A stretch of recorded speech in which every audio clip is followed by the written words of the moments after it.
नमस्कार, capital TV Uttar Pradesh देख रहे हैं आप। मैं हूं राधिका राज। आज इस स्पेशल स्टोरी में बात होगी भारत में बढ़ते खतरे की, जो पिछले कई दिनों से देखने को मिल रहा है। ईरान इजराइल तनाव की वजह से ग्लोबल लेवल पर सिक्योरिटी हाई अलर्ट पर है, लेकिन यूपी में पाकिस्तान से जुड़े आतंकी नेटवर्क ने खतरनाक साजिशें रची है। स्लीपर सेल एक्टिव हो गए हैं, संवेदनशील जगहों की रेकी हो रही है, सीसीटीवी लगाकर फोटो वीडियो पाकिस्तान भेजा जा रहा है, दिल्ली के मंदिरों को टारगेट किया जा रहा है, युवाओं को ऑनलाइन रेडिकलाइज करना पड़ता है। लेकिन योगी सरकार ने जैसे ही सुना तुरंत सख्त निर्देश जारी कर दिए। कहा कि देश विरोधी तत्वों पर कोई रहम नहीं किया जाएगा, चाहे आईएसआई का जासूस हो, पाक गैंगस्टर का संपर्क हो या आईएसआईएस का ऑनलाइन मॉड्यूल हो, सब पर तुरंत और सख्त कार्रवाई होगी। सीएम योगी के फरमान के बाद एटीएस, एनआईए और आईबी पुलिस ने पूरे यूपी में तूफानी स्पीड से छापेमारी शुरू कर दी। हर जिले में स्पेशल टीम बनी, हर गली मोहल्ले, हर संवेदनशील इलाके में सर्च ऑपरेशन चले। आतंकी नेटवर्क की पूरी पोल खोल दी गई। हड़कंप मचा इससे। तो आइए विस्तार से जानते हैं कि पिछले दिनों आतंकी साजिशों पर क्या क्या बड़ा बड़ा एक्शन हुआ, कितने आरोपी गिरफ्तार हुए, कितने स्लीपर सेल का भांडाफोड़ हुआ। पूरी कहानी बारीकी से बताएंगे आपको।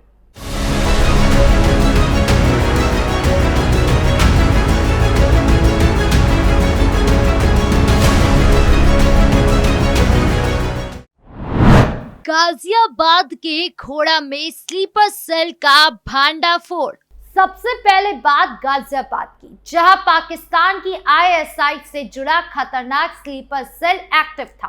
खोड़ा इलाके में ये नेटवर्क संवेदनशील जगहों की रेकी कर रहा था। Railway station, military base, army truck, भीड़ भाड़ वाले धार्मिक स्थल, इनकी फोटो वीडियो बनाकर पाकिस्तान, यूके, मलेशिया भेज रहा था। ऑनलाइन ट्रेनिंग ले रहा था, पाकिस्तान से मास्टरमाइंड निर्देश दे रहा था। लेकिन एनआईए, आईबी, एटीएस और एसआईटी की जॉइंट जांच ने इस नेटवर्क का पर्दाफाश कर दिया। कौशाम्बी थाना क्षेत्र से 6 संदिग्ध गिरफ्तार किए गए। मसूरी थाना के नाहल गांव से भी D10 मोबाइल जब्त किए गए। पूछताछ में खुलासा हुआ कि दिल्ली के रमेश नगर मंदिर, ग्रेटर नोएडा के बिस्तरक रावण मंदिर, राजस्थान के खाटू श्याम मंदिर की रेकी की जा रही थी। सीसीटीवी लगाकर लाइव फीड या रिकॉर्डिंग भेजी जा रही थी। व्हाट्सएप पर टास्क मिलते थे, काम पूरा होने पर ऑनलाइन पेमेंट होता था। ये सिर्फ एक केस नहीं, गाजियाबाद के ट्रांस हिडन इलाके में आईएसआई के हाईटेक जासूसी नेटवर्क का भांडाफाश था। 14 और संदिग्ध हिरासत में है। 4 दिनों में 12 गिरफ्तारियां हुई हैं। जासूसी और बड़े आतंकी हमले की साजिश को नाकाम किया गया है। ये योगी सरकार की सतर्कता से यूपी में सुरक्षा की मजबूत दीवार खड़ी हो रही है, ऐसा माना जा रहा है।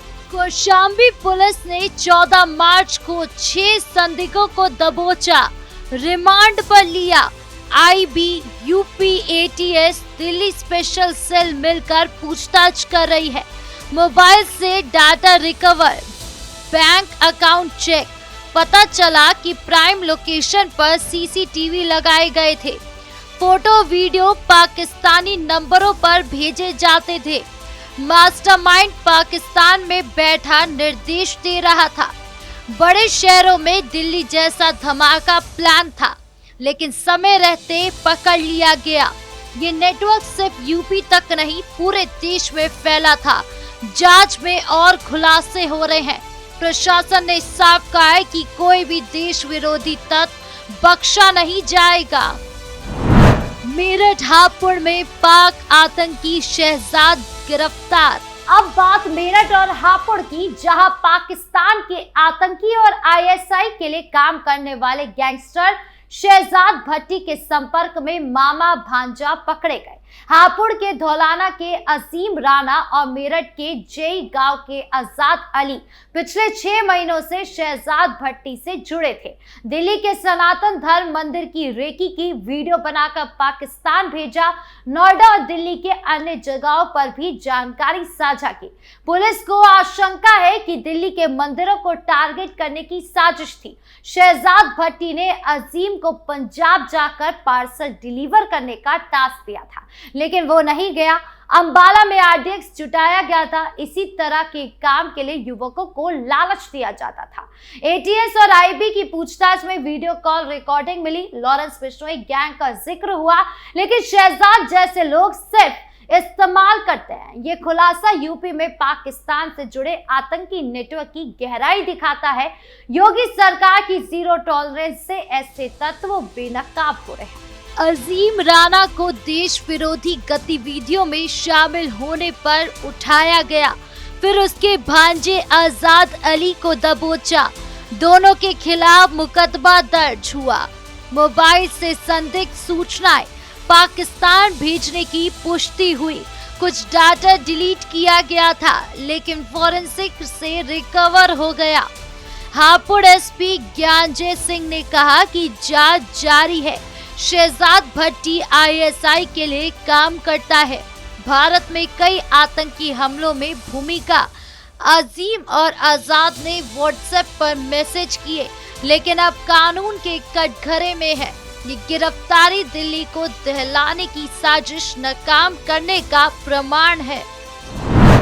सहारनपुर का बीडीएस छात्र हारिस अली आईएसआईएस नेटवर्क में। अब बात सहारनपुर की, जहां बीडीएस छात्र हारिस अली एटीएस की गिरफ्त में आ गया। मुरादाबाद के मेडिकल कॉलेज में पढ़ाई के नाम पर आईएसआईएस का ऑनलाइन प्रोपेगेंडा फैल रहा था। सोशल मीडिया पर नाम ऐसे बनाए गए थे जो किसी ने कभी सुने भी नहीं। टेलीग्राम, डिस्कॉर्ड पर ग्रुप वीपीएन से लोकेशन छिपाता था। अल इत्तेहाद मीडिया फाउंडेशन के नाम से ग्रुप बनाया था। युवाओं को लोकतंत्र का कुफ्र बताकर फिदायीन हमलों के लिए उकसाता था।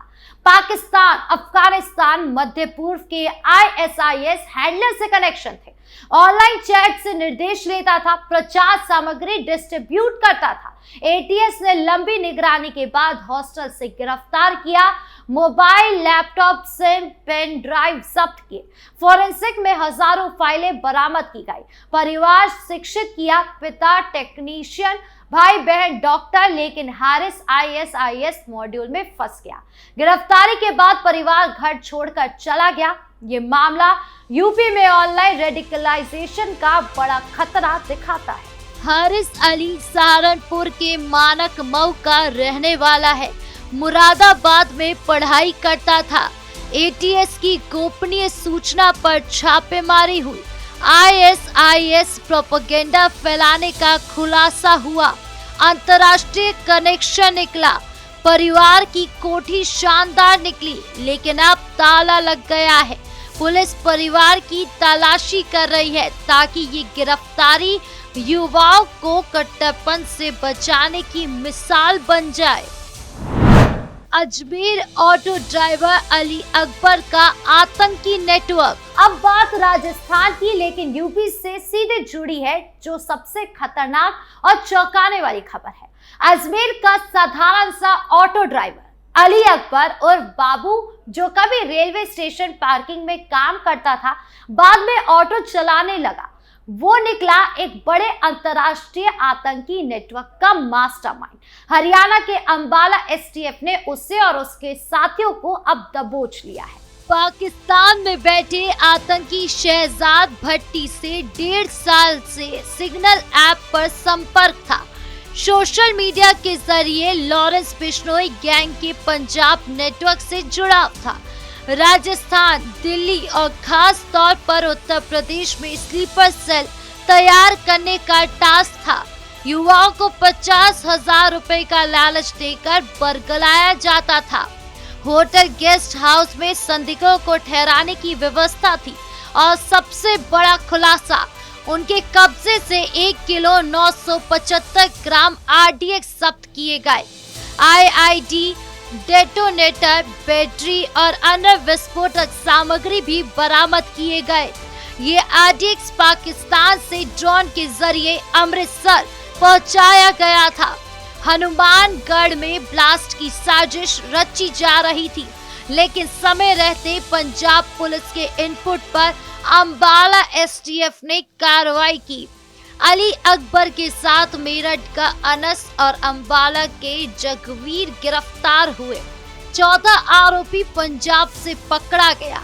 ये नेटवर्क सिर्फ राजस्थान तक नहीं, दिल्ली के संवेदनशील इलाकों और यूपी में मेरठ जैसे शहरों में फैला था। स्लीपर सेल बनाने की पूरी प्लानिंग थी, जहां लोग सामान्य जीवन जीते हुए एक्टिवेट होने का इंतजार करते। योगी सरकार की एजेंसियां मुस्तैद है। ATS, IB और अन्य इंटेलिजेंस एजेंसियां इस नेटवर्क के यूपी कनेक्शन की गहराई से जांच कर रही है। मोबाइल फॉरेंसिक जारी है, डिलीट चैट्स रिकवर किए जा रहे हैं, परिवार और दोस्तों से पूछताछ की जा रही है। अली अकबर का परिवार कह रहा है कि उसे ब्रेन वॉश कर फंसाया गया है, लेकिन जांच में खुलासा हो रहा है कि वो जानबूझकर इसमें शामिल था। ये गिरफ्तारी यूपी में फैले ऐसे मॉड्यूल के लिए बड़ा झटका है, जहां पाकिस्तानी हैंडलर्स युवाओं को ऑनलाइन लालच देकर फंसा रहे हैं। तो ये थी यूपी के बढ़ते आतंकी खतरे की स्पेशल स्टोरी, जहां पाकिस्तान से जुड़े नेटवर्क, ISI जासूस, ISIS प्रोपेगेंडा, स्लीपर सेल, सबका पर्दाफाश हुआ है। अजमेर के ऑटो ड्राइवर से लेकर मेरठ के युवा तक RDX की जब्ती से बड़े हमलों की साजिशें नाकाम हुई है। ATS, NIA, IB की ताबड़तोड़ कार्रवाई से कई प्लान ध्वस्त हुए हैं। गिरफ्तारियां, जब्तियां, FIR, अंतर्राष्ट्रीय कनेक्शन उजागर हुए हैं। अब सवाल यह है कि क्या युवा सोशल मीडिया पर लालच और अफवाह से बचेंगे? क्या ऑनलाइन कट्टरपंथ को पूरी तरह रोका जा सकेगा? क्या ऐसे नेटवर्क जड़ से खत्म होंगे? क्या सुरक्षा मुहिमें और सख्त होगी? आपके इस पूरे मामले को लेकर क्या राय है? कमेंट बॉक्स में जरूर बताएं। धन्यवाद।